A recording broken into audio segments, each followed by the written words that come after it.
अब यो चाहिँ डिफ्रेन्ट पोइन्ट अफ भ्यूबाट कम्प्युटरलाई क्लासिफाइड गरिन्छ। अब on the basis of working principle analogue digital hybrid, on the basis of size speed and cost super mainframe mini micro, on the basis of brand IBM PC, IBM CC and Apple Mac भन्छ। IBM CC भनेको चाहिँ के अरे IBM CC भनेको आइबिएमको computer होइन। IBM PC भनेको IBM personal computer, IBM CC भनेको IBM compatible computer, and Apple Mac means Apple Macintosh computer. And based on model XT computer भनेको extended technology, AT computer means advanced technology computer, and PS2 computer means personal system second version computer, personal system 2.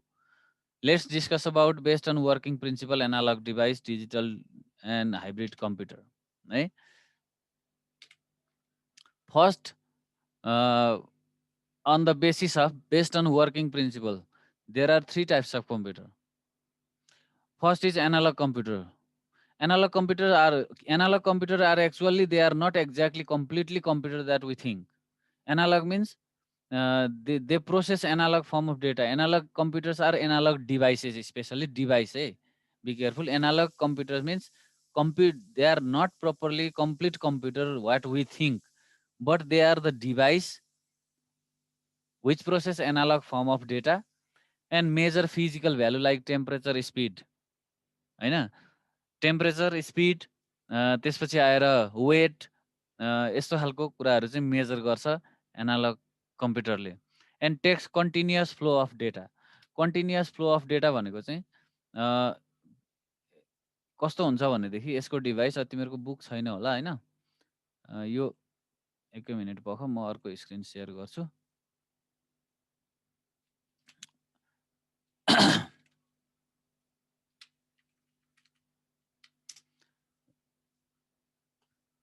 जस्तै continuous flow of data भनेको चाहिँ यो यस्तो खालको data हुन्छ।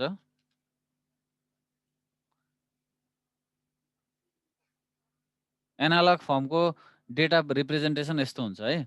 Analogue फर्मको चाहिँ data representation यस्तो हुन्छ होइन। यो फर्ममा यस्तो लाइन यो तिमीहरूले हेरेको हुन्छ। यो भनेको चाहिँ के हो भने जस्तै यहाँनिर एउटा डेटा छ, यसलाई 1 भन्छौँ हामी। यहाँनिर अर्को डेटा छ, यसलाई सेकेन्ड नम्बर डेटा। यहाँ अर्को डेटा छ, यो थर्ड नम्बर डेटा। यहाँ अर्को डेटा छ, फोर्थ नम्बर डेटा। यो एनालग डिभाइसमा चाहिँ के हुन्छ भनेदेखि अब फोर्थ नम्बरको डेटा रिड गर्नको लागि हेर है, यहाँ यो फोर्थ नम्बरको डेटा रिड गर्नलाई यो 1 2 3 तिनटै पास भएर गएपछि मात्रै 4 नम्बरको डेटामा पुग्छ। भनेको यो के हुन्छ, कन्टिन्युअस फ्लो अफ डेटा यसले मेजर गर्छ, कुनै पनि यहाँ बिचमा काटिँदैन। 4 मा पुग्नलाई 1 2 3 पास गर्नै पर्ने हुन्छ। जस्तै फर एक्जाम्पल तिमीहरूको मोटरसाइकलको यो स्पिडोमिटरको पिक्चर छ यहाँ। जस्तै यो 0 बाट 40 मा पुग्नको लागि, 40 बाट 60 80 100 मा पुग्नको लागि हामीले मोटरसाइकल कुदाउँदा अथवा कुनै भेहिकल कुदाउँदाखेरि यो चाहिँ निडल चाहिँ एकैचोटि 100 मा फुत्त पुग्छ, पुग्दैन नि। यो के हुन्छ, बिस्तारै यहाँबाट 0 बाट 40 60 80 हुँदै इन्क्रिज हुँदै हुँदै बल्ल केमा जान्छ, 100 मा पुग्छ। त्यही भएर यो डेटा 100 मा पुग्नको लागि 1 देखि 99 सम्मको डेटा पास हुनै पर्छ। So it measures physical value होइन। It takes continuous flow of data. यो चाहिँ एनालग डिभाइसको एउटा फिचर हो है। यस्तोलाई हामी एनालग कम्प्युटर भन्छौँ, एनालग डिभाइस भन्छौँ। अब यो एनालग डिभाइस चाहिँ कस्तो भन्दाखेरि स्पेसल पर्पज हो। यो स्पेसल पर्पज कम्प्युटर है। यो स्पेसल पर्पज कम्प्युटर भनेको के हो भने यो जस्तै हामी यो स्पिडोमिटर केमा राख्छौँ, भेहिकलमा पाउँछौँ होइन। तर यो स्पिडोमिटरले चाहिँ त्यो कुनै टेम्परेचर मेजरमेन्ट गर्छ, गर्दैन। So speedometer is only used for measuring speed of vehicle होइन। पेट्रोल पम्पको मेसिन हुन्छ, पेट्रोल पम्प मेसिन हामी अरू कुनै होइन स्पिड मेजरमेन्ट गर्न युज गर्छौँ, गर्दैनौँ। किनभने that is only design to measure the amount of oil होइन, अमाउन्ट अफ फ्युलको अमाउन्ट चेक गर्नलाई मात्रै त्यो बनाएको हुन्छ। So they are special purpose computer for which they are design only for that purpose they are use, not for others. जुन पर्पजको लागि तिनीहरू डिजाइन गरेको हो, सपोज थर्मोमिटरले के गर्छौँ, वी चेक आवर टेम्परेचर होइन, we measure our body temperature. थर्मोमिटरले चाहिँ स्पिड मेजर गर्न मिल्छ, मिल्दैन। भनेपछि त्यो एनालग डिभाइसेसहरू चाहिँ जे पर्पजको लागि बनाएको त्यो पर्पजको भन्दा अरू पर्पजको लागि युज हुँदैन। So they are called what, special purpose computer. हैन? स्पिडोमिटरले स्पिड मात्रै चेक गर्छ। थर्मोमिटरले टेम्परेचर मात्रै चेक गर्छ, हैन? त्यस्तै भोल्टामिटरले भोल्टेज मात्रै चेक गर्छ, हैन?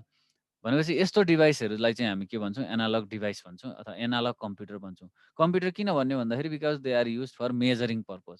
यसले कम्तीमा मेजर त गर्यो, क्याल्कुलेट गर्यो, हैन? कति स्पिडमा जाँदैछ भनेर क्याल्कुलेट गर्यो। सो यिनीहरू चाहिँ भनेका एनालग कम्प्युटर भयो। त्यसपछि अर्को छ डिजिटल कम्प्युटर, है? अर्को छ डिजिटल कम्प्युटर। डिजिटल कम्प्युटर भनेको चाहिँ कस्तो हो भने हाम्रो नर्मल्ली हामीले जे कम्प्युटर युज गरिरहेछौँ घरमा, अफिसमा, हैन?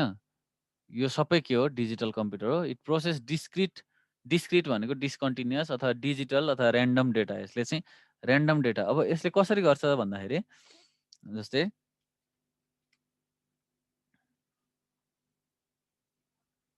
अब यो कम्प्युटरले चाहिँ कसरी काम गर्छ भन्दाखेरि यसको चाहिँ यस्तो खालको फङ्सन हुन्छ।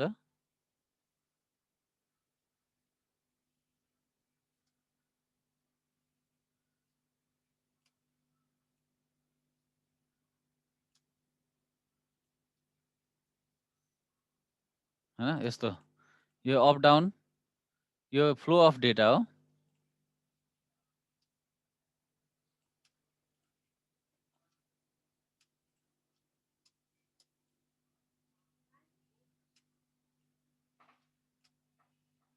यसरी चाहिँ यो यस्तो फर्ममा आउँछ है। अब डिस्क्रिट भनेको के हो त भन्दाखेरि डिजिटल डेटा भन्छ। डिस्क्रिटलाई हामी डिजिटल डेटा भन्छौँ जुन चाहिँ ऱ्यान्डम हुन्छ, हैन? डिस्कन्टिन्युअस हुन्छ। अघि हामी एनालगमा के पढेका थियौँ? कन्टिन्युअस पढेका थियौँ, हैन? एनालगमा चाहिँ कस्तो पढेका थियौँ? एनालग भनेको चाहिँ यस्तो हुन्छ भनेर भनेका थियौँ। तर डिजिटल चाहिँ के हुन्छ? यस्तो खालको हुन्छ। अब यहाँनिर यो यदि हामीले यो माथि अप भोल्टेज अप भएको छ भने हामी 1 मान्छौँ, भोल्टेज डाउन भएको छ भने 0 मान्छौँ। भोल्टेज अपलाई 1 मान्छौँ, भोल्टेज डाउनलाई 0 मान्छौँ। यो चाहिँ 1 हैन?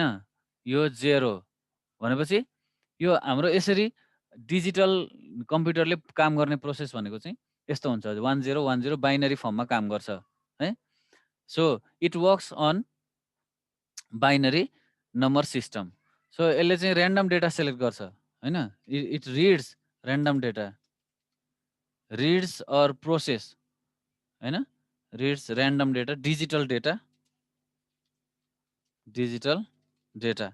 हैन? रिड्स डिजिटल डेटा, हैन? त्यसपछि अब यसले के गर्छ? यसले इनपुट पनि डिजिटलमै लिन्छ, प्रोसेस पनि डिजिटलमै गर्छ, आउटपुट पनि डिजिटलमै दिन्छ, हैन? भनेको आइपिओ आइपिओ डिजिटल डेटा भनेको input, process and output digital data भनेर बुझौँ हामीले। यो सबै डिजिटल डिस्क्रिट डेटा बाइनरी फर्ममा यसले प्रोसेस गर्छ। र अर्को छ हाम्रो थर्ड टाइप्स भनेको हाइब्रिड कम्प्युटर। हाइब्रिड कम्प्युटर भनेको चाहिँ यो combination of analogue and digital दुईटैको कम्बिनेसन भयो भने चाहिँ के हुन्छ? यो हाइब्रिड कम्प्युटर हुन्छ, है? Combination of analogue and digital. यो पनि के हो? Special purpose computer. Digital computer भनेको चाहिँ जेनरल पर्पज कम्प्युटर हो। यो चाहिँ जेनरल पर्पज कम्प्युटर भयो। यो चाहिँ याद गर है। यो डिजिटल कम्प्युटर भनेको चाहिँ जेनरल पर्पज कम्प्युटर। यसलाई मैले बोल्ड पनि गरिदिन्छु यहाँ। यो चाहिँ जेनरल पर्पज। किन जेनरल पर्पज? डिजिटल चाहिँ किन जेनरल पर्पज भयो भने यो हामीले म्युजिक सुन्न पनि काम गर्छ, डकुमेन्ट पनि बनाउँछौँ, प्रेजेन्टेसन पनि यसैबाट गर्छौँ, म्युजिक भिडियो पनि यसैबाट बनाउँछौँ। सबै थोक धेरै काम गर्न सक्ने भएको हुनाले जेनरल पर्पज। तर एनालग कम्प्युटर र हाइब्रिड कम्प्युटरलाई चाहिँ यो हामी स्पेशल पर्पज कम्प्युटर भन्छौँ, है? स्पेशल पर्पज कम्प्युटर किन भन्छौँ भने यो चाहिँ जुन कामको लागि बनाएको त्यही काम मात्रै गर्छ यसले, हैन? Also that is special purpose computer.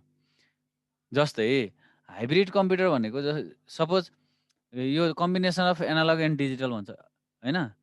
यो जस्तै कुनै सिटी स्क्यान मेसिन मानौँ, सिटी स्क्यान मेसिनमा चाहिँ हामीले डकुमेन्ट बनाउन सक्छौँ? सक्दैनौँ। Why? Because it is use only for only one purpose, होइन?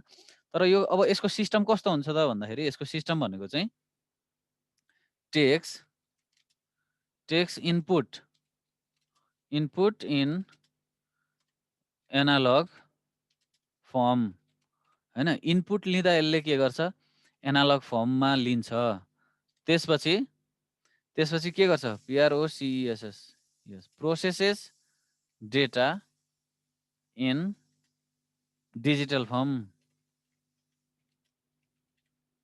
होइन? Processes data in digital form, है? डिजिटल फर्ममा यसले प्रोसेस गर्छ र त्यसपछि आएर र gives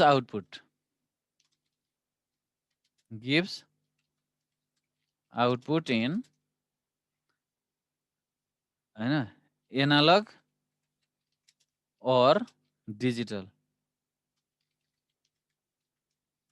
analogue or digital form, है? यो चाहिँ एकदम यो सबैभन्दा इम्पोर्टेन्ट कुरा हो यो। यसको यसलाई म हाइलाइट गरिदिन्छु। Takes input in analogue form, hybrid कम्प्युटरले के गर्छ? इनपुट एनालग फर्ममा लिन्छ, है? हाइब्रिड कम्प्युटरले एनालग फर्ममा इनपुट लिन्छ। त्यसपछि प्रोसेस गर्दाखेरि त्यो एनालगलाई के गर्छ? डिजिटल बनाएर कन्भर्ट गरेर डिजिटल फर्ममा डेटा प्रोसेस गर्छ र प्रोसेस गरिसकेपछि इन्फर्मेसन दिनलाई चाहिँ, आउटपुट दिनलाई चाहिँ यसले कि त एनालगमा दिन्छ कि डिजिटलमा दिन्छ अथवा दुइटैमा पनि दिन सक्छ। यो यसको के हो? एउटा मेन प्रिन्सिपल हो। यसलाई चाहिँ हामीले हाइलाइट गरेर सम्झिनुपर्ने हुन्छ, है? हाइब्रिड कम्प्युटर र यो पनि स्पेसल पर्पज कम्प्युटर हो। किन स्पेसल पर्पज भन्दाखेरि यो जे पर्पजको लागि बनाएको त्यसभन्दा अरू ओन्ली वान पर्पजको लागि यो युज हुने भएको हुनाले यसलाई हामी स्पेसल पर्पज कम्प्युटर भन्छौँ। यो चाहिँ combination of analogue and digital data हुन्छ। यसले इनपुट लिन्छ एनालग फर्ममा, प्रोसेस गर्छ डिजिटल फर्ममा, आउटपुट दिन्छ एनालग अथवा डिजिटल दुइटै फर्ममा, है? यो हो हाइब्रिड कम्प्युटरको क्यारेक्टरिस्टिक्स, है? त्यसपछि यो 3टा कम्प्युटर भयो, 3टा types of computer on the basis of working principle. अब त्यसपछि हाम्रो अर्को के थियो भन्दाखेरि on the basis of size, speed and cost, है? साइज, स्पिड एन्ड कस्टको आधारमा हाम्रो कम्प्युटरको टाइप्सहरू के छ त भन्दाखेरि अब हेर, यो हामीले नर्मल्ली पढ्दै आएको कुरा हो, है? यो चाहिँ वर्किङ बेस्ड अन साइज, है? SIZE साइज, त्यसपछि आएर SPED स्पिड, अनि त्यसपछि कस्टको आधारमा के छ भन्दाखेरि पहिलो नम्बरमा भनेको हाम्रो सुपर कम्प्युटर, है? अनि सुपर कम्प्युटर भनेको के हो? अब यसको यो चाहिँ के हो? फास्टेस्ट कम्प्युटर हो, होइन? बेस्ड अन हामीले के भनेका छौँ? साइज, होइन? साइज भन्ने बित्तिकै सबैभन्दा लार्जेस्ट, त्यसपछि स्पिड भनेको फास्टेस्ट र कस्ट भनेको मोस्ट एक्सपेन्सिभ, होइन? मोस्ट एक्सपेन्सिभ, सबैभन्दा महँगो हुन्छ, सबैभन्दा फास्ट हुन्छ, सबैभन्दा लार्ज हुन्छ, है? त्यसपछि सुपर पछि आएर main frame computer. Main frame भनेको चाहिँ के हो? अब सुपर लार्जेस्ट भएपछि यो अर्डरमा लेख्ने, अर्डरमा मिलाउने, है? मेन फ्रेम के हुन्छ भन्दाखेरि smaller than super computer, larger than अब मिनी कम्प्युटर, त्यसपछि लास्टमा छ माइक्रो कम्प्युटर। अब यसको म सर्ट डिस्क्रिप्सन मात्रै भन्छु, तिमीहरूले यो याद गर्ने, बुकमा हेर्ने पनि अलिअलि। सुपर कम्प्युटर भनेको लार्जेस्ट कम्प्युटर हो। किन युज हुन्छ त सुपर कम्प्युटर? केमा युज हुन्छ भन्दाखेरि जस्तै अब यो सुपर कम्प्युटर चाहिँ यो एकदमै एक्सपेन्सिभ हुन्छ। त्यसपछि यो चाहिँ कस्तोमा युज हुन्छ भन्दाखेरि कम्प्लेक्स, एकदमै टु मच कम्प्लेक्स क्यालकुलेसनहरू गर्नु पऱ्यो भने, त्यसपछि साइन्टिफिक डिस्कभरी गर्नु पऱ्यो भने, होइन? जस्तै कसले युज गर्छ भन्दाखेरि नासा, हरूले हैन स्पेसमा रिसर्च गर्नको लागि पठाउँछ। त्यसपछि त्यस्तो खालको हैन स्पेस रिसर्च हैन यस्तोको लागि चाहिँ युज हुन्छ। अनि त्यसपछि अब यो चाहिँ यसको मोडलहरू हेर्ने त्यहाँनिर बुकमा दिएको छ। क्रे 3 भन्ने छ, साइबर 205, प्याराम भन्ने छ। यिनीहरू चाहिँ अब वेदर फोरकास्टिङको लागि पनि युज हुन्छ। एयरक्राफ्ट स्पेस इन्जिनियरिङको लागि हैन एयरक्राफ्ट इन्जिनियरिङको लागि, साइन्टिफिक रिसर्चको लागि चाहिँ सुपर कम्प्युटर युज हुन्छ। अब सुपर कम्प्युटर हामीलाई जेनरल पर्पज यो एकदमै हैन काम त धेरै हुन्छ, तर यो एकदमै एडभान्स पर्पजको लागि चाहिँ युज हुने भएको हुनाले हामीलाई जेनरल पिपलको लागि यो काम छैन र एकदमै महँगो पनि हुन्छ है। त्यसपछि अब मेन फ्रेम कम्प्युटर भनेको यो चाहिँ कस्तो भनेदेखि अब यसमा कम्पेरिजन आफै गर्ने। मेन फ्रेम भनेको स्मलर देन सुपर कम्प्युटर हैन। त्यसपछि लार्जर देन मिनी कम्प्युटर है। त्यसपछि cheaper than super computer, more expensive than mini computer, यसरी कम्पेरिजन गर्ने। र अब टिपिकल्ली मेन फ्रेम कम्प्युटरले के गर्छ भन्दाखेरि युज्ड फर हैन used for networking purpose, networking PURPOSE networking purpose हैन, यो नेटवर्किङको लागि युज हुन्छ। अनि त्यसपछि यसले चाहिँ के गर्छ भन्दाखेरि supports thousands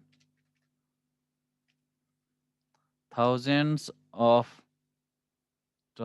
more than 1000 terminal है, मोर देन 1000 टर्मिनल।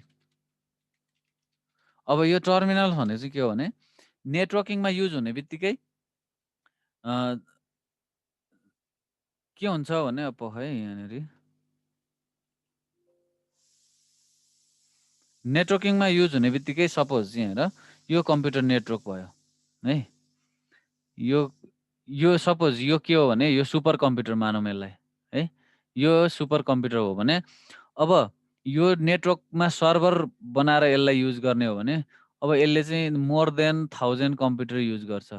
एउटा, दुईटा, तीनटा हैन गर्दै यसले कतिवटासम्म युज गर्छ भने यसले 1000 वटा कम्प्युटरसम्मलाई ह्यान्डल गर्न सक्छ भनेको। यो 1000 टर्मिनल भनेको यसले 1000 वटा भन्दा बढी मोर देन भनेको छ है।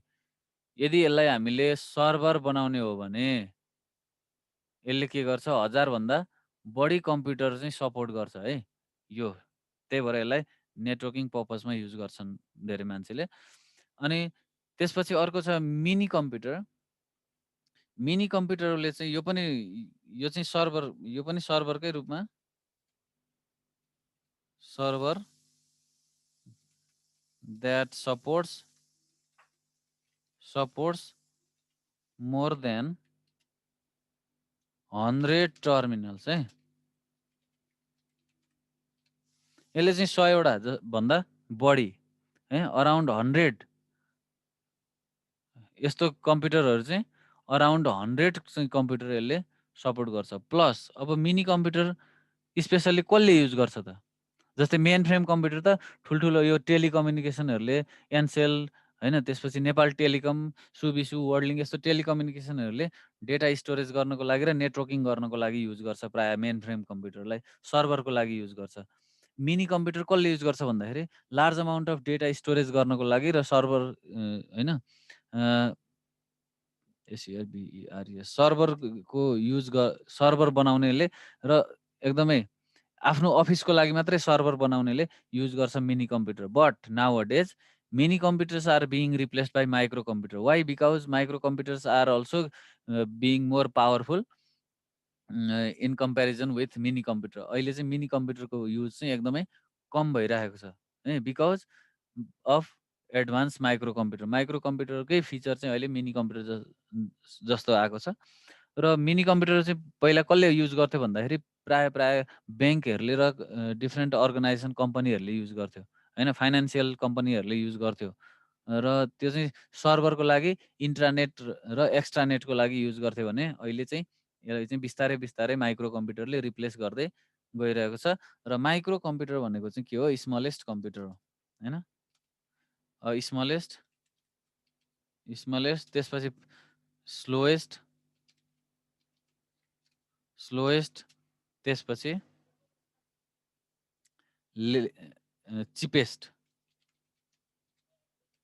चिपेस्ट कम्प्युटर है। सबैभन्दा स्लो हैन, सबैभन्दा स्लो, सबैभन्दा स्मल र सबैभन्दा चिप कम्प्युटर चाहिँ माइक्रो कम्प्युटर, जुन चाहिँ हामीले घरमा, अफिसमा युज गर्छौँ।